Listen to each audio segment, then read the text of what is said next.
that you're working it out. I'm gonna hold up, slow down. I'm gonna trust that you're working it out. I'm gonna hold up, slow down. I'm gonna trust that you're working it out. I'm gonna hold up, slow down. I'm gonna trust that you're working it out. I'm gonna wait, 'cause I know you're still working. I'm gonna have patience, 'cause it'll be worth it. I'm gonna have faith, I know you have a purpose. I'm gonna wait, 'cause I know you're still working on me. Still working on me. Still working on me.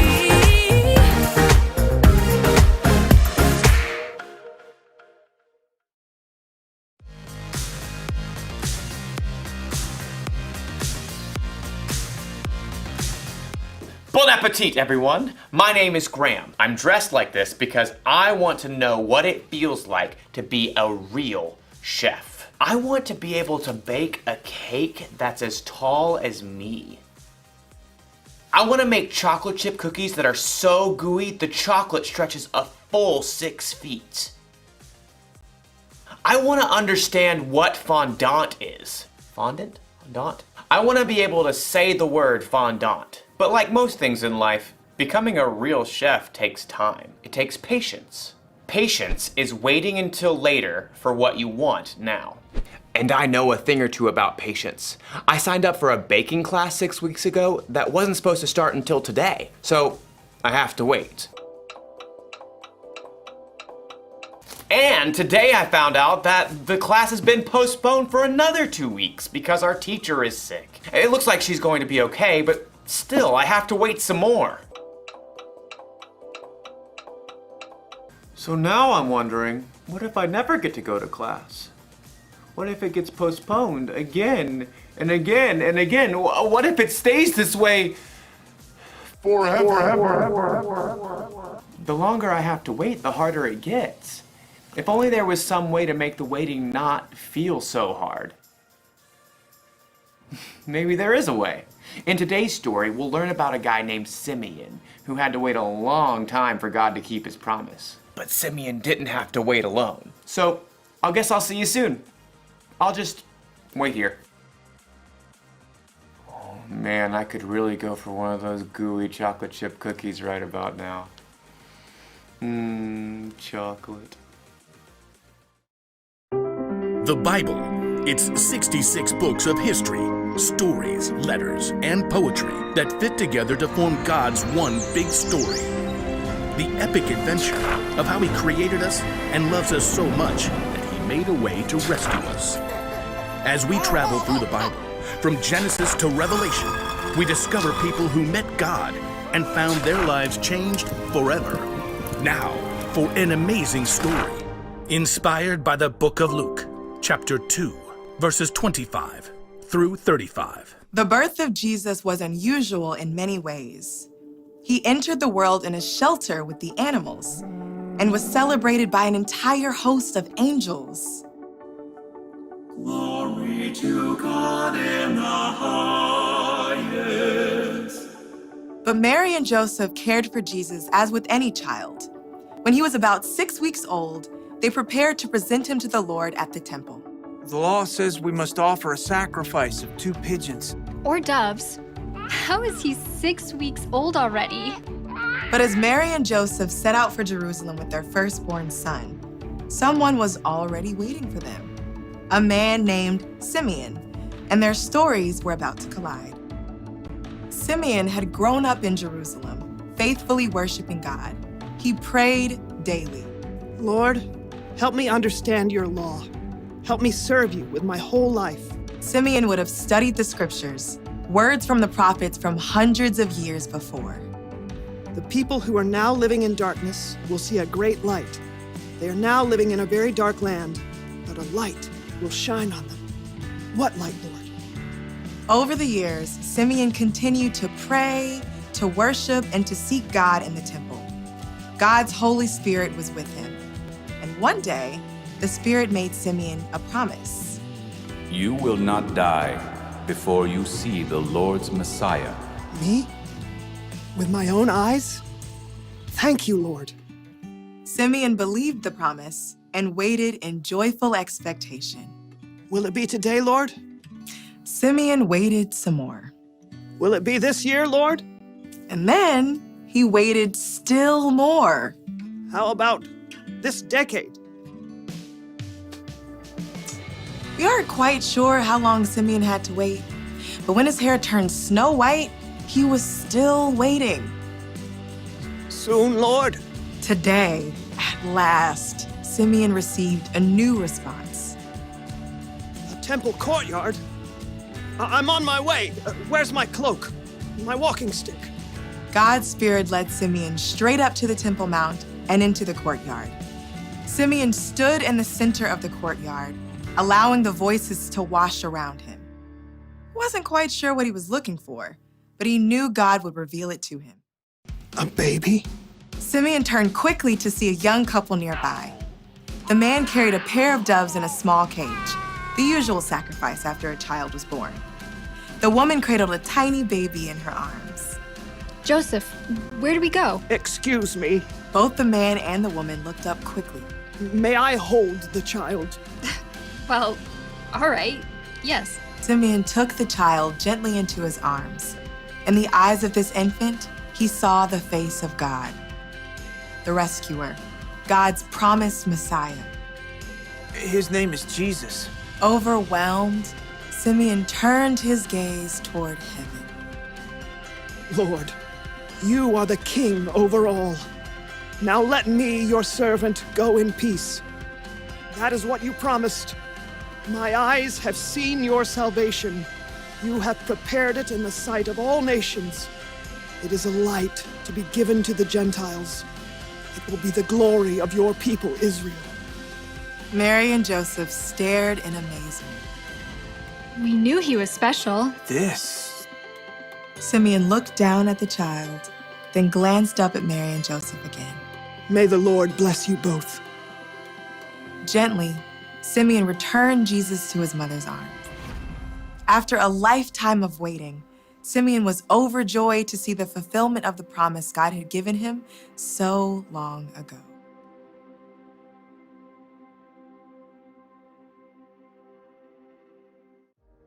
We don't know for sure how long Simeon had to wait before he got to see Jesus, but it's possible he had to wait for years. We usually don't have to wait years for something to happen, but sometimes when we're waiting, it can feel like years. Sometimes it can feel like forever.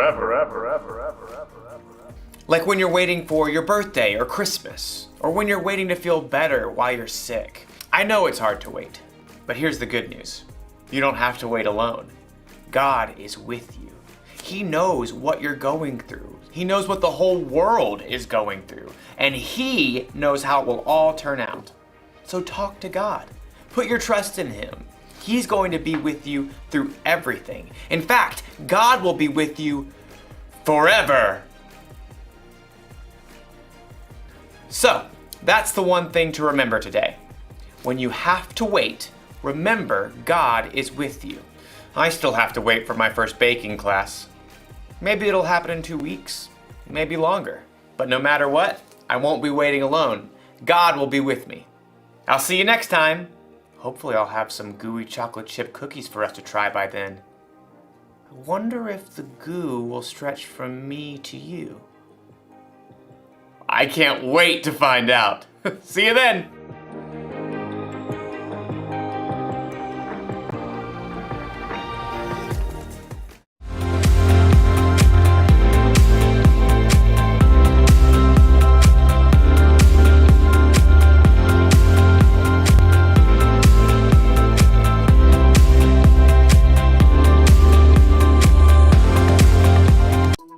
I want to be rich. I want to be cool. I want to be pretty. I want to be successful. I want to be cool. I want to be powerful. I want to be rich. I want to be popular. I want to be clever. I want to be successful. I want to be pure. I want to be heartbroken. I want to be merciful. I want to be humble. I want to be hungry. I want to be gentle. I want to be a peacemaker. I want to be persecuted. Just be.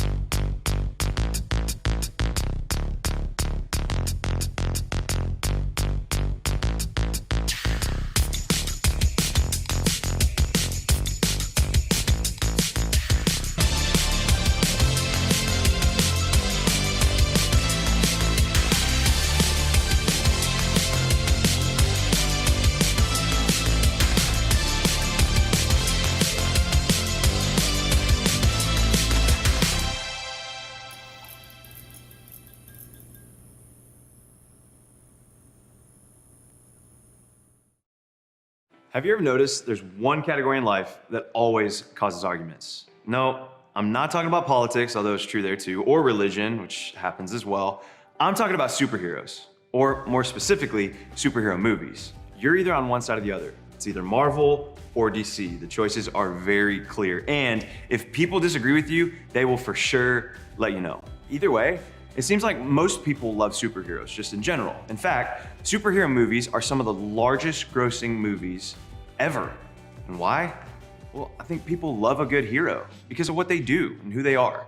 They solve a problem, they fight the bad guys, they're brave, and they can do some really cool stuff. Basically, they see something wrong in the world, and then they go do something about it in the most epic way possible. And maybe we love superhero movies because we all love the idea of superheroes existing in a real world. I mean, we could all use a little superhero help from time to time. Maybe for you, it's being rescued out of accelerated math, or pushing your college application to the top of the pile, or making life easier on your single mom. There are times in life when we just wish someone would do something to help us out, to make things change, to make things better, to solve the problem, to do something. Well, that's what we're gonna be talking about for the next few weeks. No, not Wolverine, although that would be awesome. We're talking about some of the biggest areas in life where we all wish someone would just do something. We're gonna talk about some things in the world that aren't quite right. The things that seem unfair, the stuff we may name as injustice. And when I say that word, injustice, what comes to mind for you? We should probably start with some definitions of that word. Justice simply means something is right, fair, or equal. So that means that injustice is just the opposite of that. So when we talk about injustice, we're talking about the things in our world that are not right, unfair, or unequal. But you didn't actually need me to define that, did you? No. For most of us, there's actually something that came to mind the minute that you heard the word injustice. Maybe it was something big and global, like human trafficking or global poverty or world hunger. Or maybe it was something local that feels so unfair and it's right around the corner. Maybe you're experiencing a kind of injustice personally and you know the pain all too deeply. Or maybe you've made it to a side of TikTok that over time and watching it enough and streaming it enough and having enough views on a specific video, it's helped you see injustice that you've never experienced before. What I'm getting at is that something comes to mind for all of us. And in fact, for you all, you understand this better than even older generations. You all see and care about injustice in ways that few generations before you ever have. And the real question that we all face is not, does injustice exist? We know it does. The question is, why doesn't somebody do something? And that's the question we're gonna be wrestling with for the rest of this series. What does it look like, and whose job is it to do something about injustice? Now, as we get started, I have to admit, a conversation like this can be tricky because so many of us see and experience injustice in different ways. For some of you, this feels so heavy. You've been thinking about injustice a long time because you've experienced it or are experiencing it yourself. You've seen how this has affected your family and your friends and even your own life. This topic hurts. And if that's you, let me stop right here and just say, I'm so sorry. What you're walking through isn't okay. And if you take anything away from this message today, let it be that here in this student ministry, we don't ignore things that hurt our family. And you're a part of our family. We want this to be a safe place where you can not only talk about your real life experience, but where you can find real friends who love and support you all the way through it. On the flip side, some of you haven't experienced the hurt of injustice. Instead, maybe you feel surprised by it. Maybe when you were younger, you never thought about things like access to education or racism or food insecurity. And maybe as you're getting older and you're starting to see some things on social media, you feel like you keep discovering things that you never knew about in the world around you. Maybe you've even found yourself asking some questions that you've never asked before, like, why are there some students that never get in trouble when they should get in trouble, and then there are other students who are always getting in trouble even if they don't deserve it? Or why do people still act like it's okay to make jokes that are racist or sexist or ableist? Why does that guy continue to be bullied, but no one seems to care enough to do anything about it? Why does one person in our friend group go home to a house that feels unsafe while others of us don't have to worry about it at all? Why are there so many little kids in our community who don't get to eat if school's out? Why are 3 meals a day not normal for everyone? My point is this: when we see injustice, either through our own experience or the experience of someone else, it makes us ask some really hard questions. It makes us wonder how others don't see it or how we didn't see it before. It's not that we don't care about injustice, it's just that I think sometimes we don't do anything about injustice because we don't get close enough to see what's really happening and ask the really hard questions. And we aren't the first people to have this problem. In fact, Jesus made a habit of pointing out a lot of things that people hadn't seen before. One of the questions people asked Jesus a lot was, who's cool with you and who's not?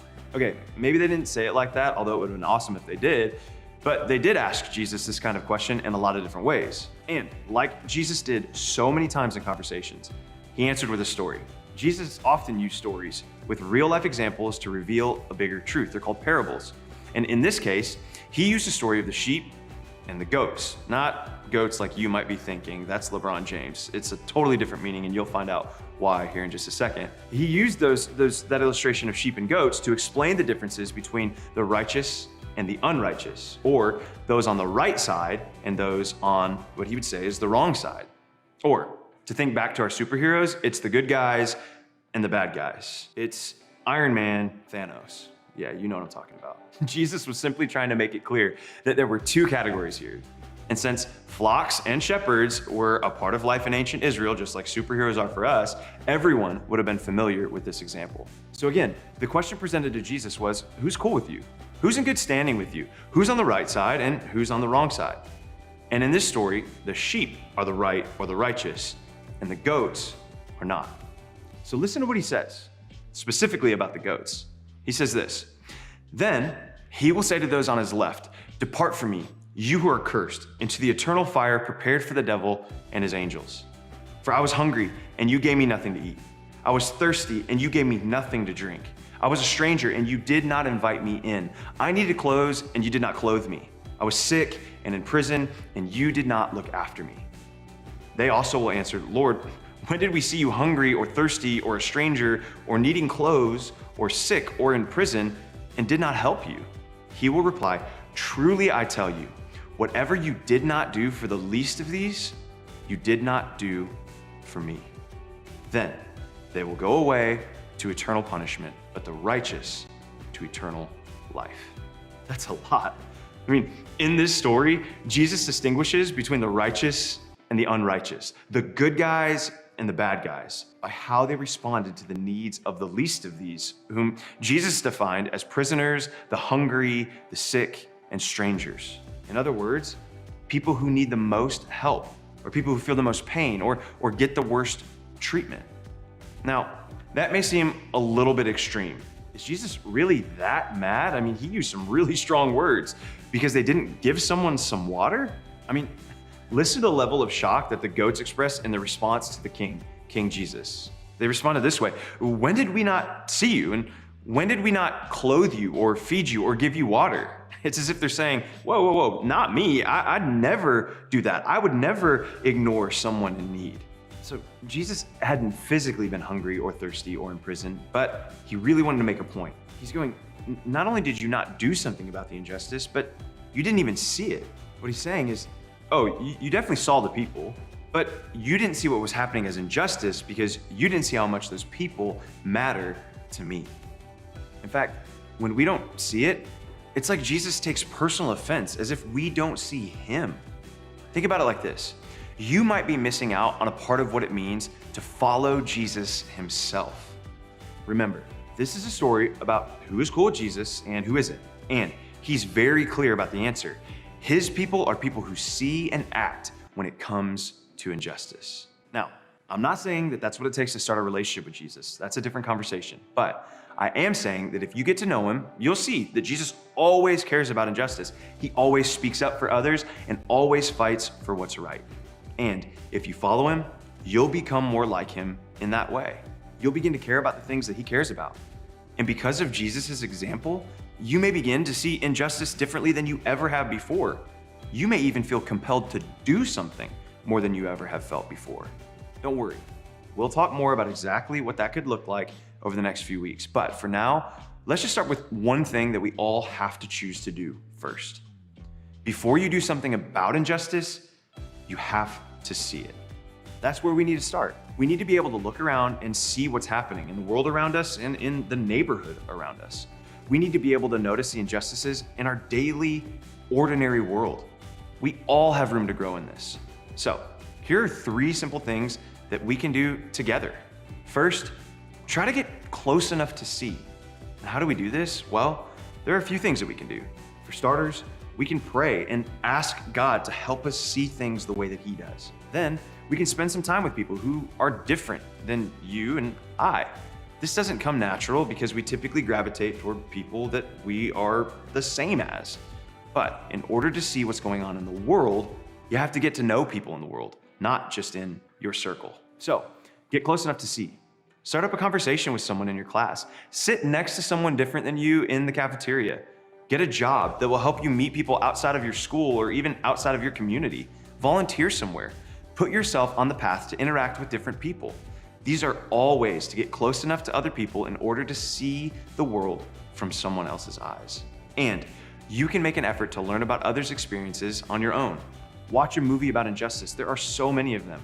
Do a little research on organizations who are working to help people in this world. Start discovering what's happening in the world and in your community. Then, be curious enough to listen.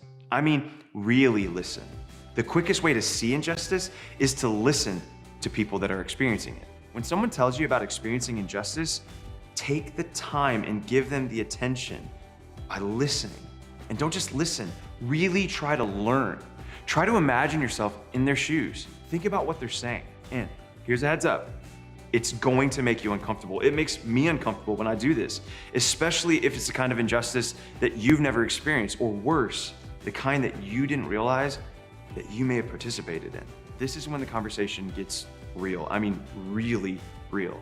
And it may be tempting in that moment to bounce. Like, we're all wired with this survival instinct that says, hey, this is uncomfortable, I need to get out of here.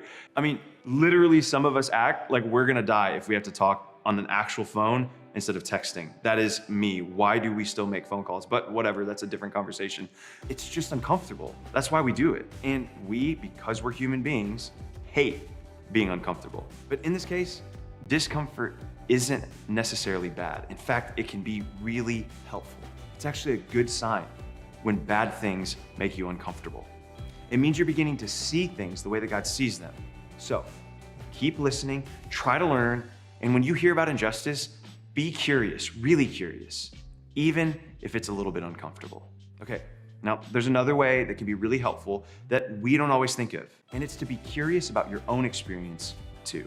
Maybe you'll notice that you've experienced an injustice, but you brushed it off because everybody around you kept saying, it's no big deal, don't worry about it. Or maybe you'll notice that you've actually participated in injustice without realizing it firsthand. You can't know what you'll discover until you get curious. Be open to what God may be doing in you and saying to you. And finally, be courageous enough to name it. That means if it's wrong, step up, speak up, say it's wrong. If it's unfair, call it that. When you see injustice around you or even in your own life, be courageous enough to call it what it is.